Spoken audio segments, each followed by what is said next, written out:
Републичкиот совет за безбедност во сообраќајот со поддршка на јавните личности ги најавија двете активности кои ќе се случуваат престојниот период. Започнува кампањата Недела за безбедност на сообраќајот во Охрид и во Битола.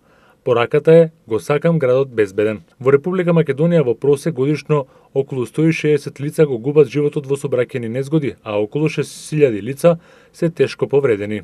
Тоа значи дека на секои 2-3 дена по еден човек го губи животот во сообраќајна незгода, а по неколку лица на ден се тешко повредени и остануваат со траен инвалидитет како последица на сообраќајна незгода. Сообраќајните незгоди се причина број 1 за смртност кај младите лица, укажуваат од Републичкиот совет за безбедност во сообраќајот. Главните причини за предупредување на сообраќајни незгоди со тешки и фатални последици се брзото возење, возење под дејство на алкохол, непочитување на сообраќајните правила и прописи, неетичко, некултурно, неодговорно, нетолерантно однесување во сообраќајот. Статистичките податоци и искуствата од минатите години покажуваат дека бројот на настрадани лица во сообраќајни незгоди во летниот период двојно се зголемува. Токму затоа во овој период Републичкиот совет за безбедност до сите учесници во сообраќајот апелира за почитување на сообраќајните правила и прописи.